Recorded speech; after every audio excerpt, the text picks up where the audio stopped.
Jesus. O povo mais feliz da terra estão aqui. Vou perguntar de novo, o povo mais alegre da terra estão aqui. Glória a Deus. Maravilha. Por favor, abra sua Bíblia no livro do começo, livro do Gênesis. Localize, por favor, capítulo 12, versículo de número 4. Iremos ler alguns capítulos e alguns versículos da Bíblia Sagrada.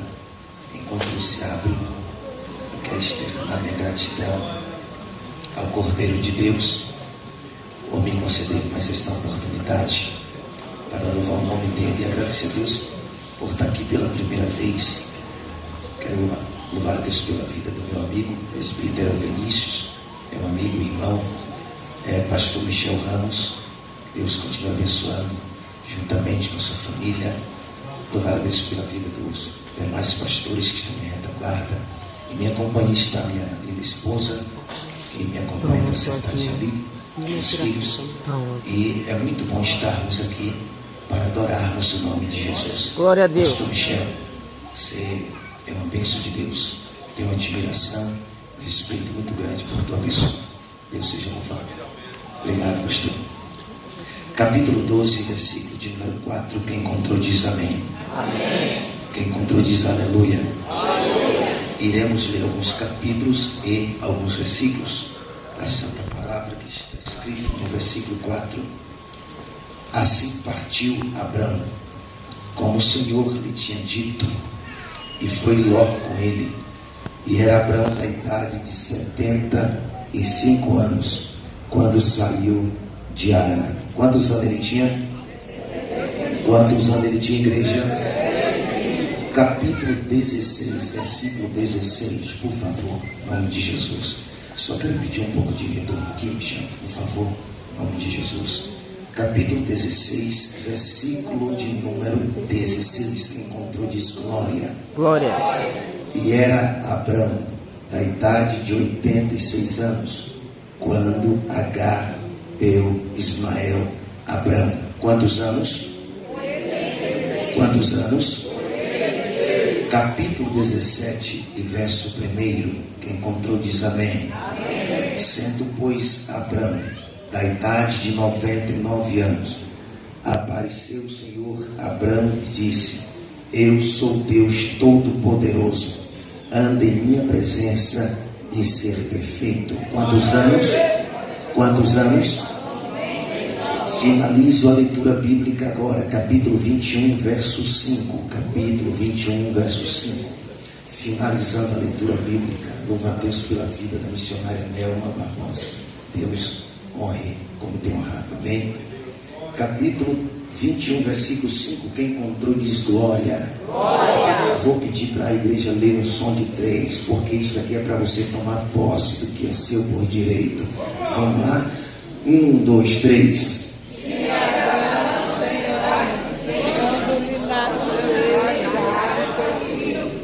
Não, vai ficar melhor. Um pegou a direita, outro pegou a esquerda, vai ficar melhor. Vamos lá no 3. 1, 2, 3.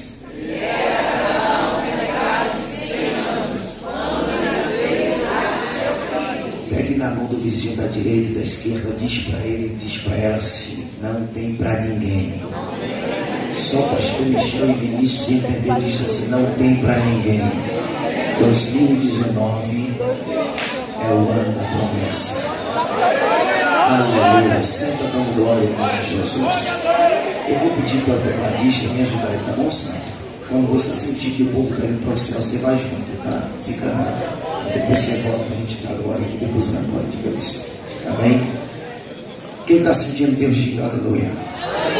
Santos de Deus, eu estou abençoando a canção porque tem uma palavra de Deus para vos transmitir na noite de hoje. Tenha um pouco de paciência comigo, que eu sou realmente carro velho a algo, demora de funcionar, mas depois que pega, só Jesus de Nazaré para segurar. Quando eu leio o livro do Gênesis, livro do começo, eu me deparo com um texto muito impactante, muito forte. E ao estudar o livro do Gênesis, principalmente no capítulo 12, eu vejo uma necessidade, eu vejo uma urgência de Deus aqui no capítulo 12. Embora Deus já havia se revelado para homens na terra, Deus já havia manifestado seus sinais e suas maravilhas. Mas parece que no capítulo 12, Deus tem uma necessidade, Deus tem uma urgência de levantar alguém e manifestar seus sinais e suas maravilhas através da vida deste moço. O interessante é que Deus aqui no capítulo 12, ele vai quebrar o protocolo. Deus ele vai trabalhar na contramão do sistema. Porque até mesmo a Bíblia diz que Deus não vê como o homem vê. A Bíblia diz que Deus não trabalha da forma que o homem trabalha. É bem verdade que Deus aqui vai trabalhar na contramão do sistema. Porque se fosse na minha ótica, na nossa ótica, talvez esta pessoa não serviria para servir a Deus ou para estar diante do eterno Deus. Mas Deus é que tem a caneta na mão para escrever uma nova história e seu nome será glorificado. O livro do Gênesis, para mim, é um livro de muita expressão, um livro de muito impacto, um livro de muita revelação, um livro de muito peso. O livro do Gênesis, que tem 50 capítulos e é composto por 1533 versículos, onde Deus aparece manifestando seus sinais, suas maravilhas, do começo do livro ao final do livro.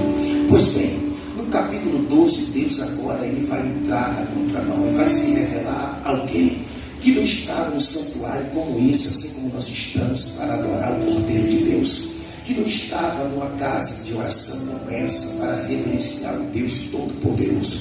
Segundo a antiga Torá, ou a antiga Bíblia, vai dizer que primeiro o pai de Abraão foi um dos maiores fabricantes de imagens de escultura. Segundo a história vai dizer que o pai de Abraão fabricara cerca de 3.661 tipos de Deus. Automaticamente o filho acompanhou a mesma coisa, acompanhou a mesma linhagem do seu pai.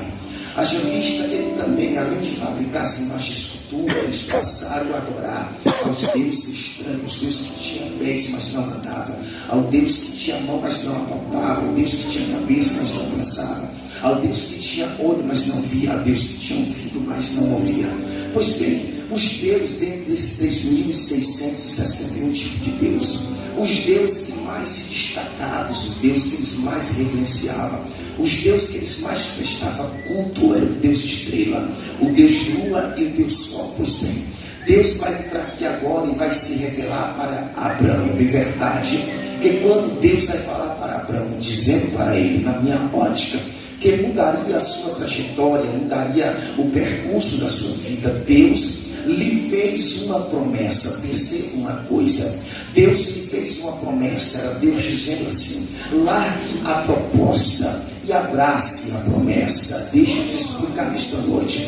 Quando Deus vai se apresentar para ele, era o Deus Todo-Poderoso dizendo: Abraão, olha para cá, para mim não demorar muito na introdução e aplicar o que Deus ministrou no meu coração. Porque quando eu cheguei aqui, estava falando com Deus, e Deus falou comigo: é você que vai pregar, e você vai seguir a minha direção nessa noite. Quando Deus vai falar com ele aqui, Deus diz para Abraão: Abraão, sai da tua terra. Perceba uma coisa: saia da tua terra, da tua parentela, e vá para uma terra que eu te mostrarei. Perceba uma coisa, que Deus falou com ele: saia da tua terra, da tua parentela. A primeira coisa que eu aprendo, ou aprendemos aqui nesta noite, é porque Deus falou: saia da tua terra, meu irmão, e da tua parentela. Primeiro, eu entendo que a Deus estava falando para Abraão. É lógico que a sua família não vai entender o que eu vou fazer na sua vida. Segunda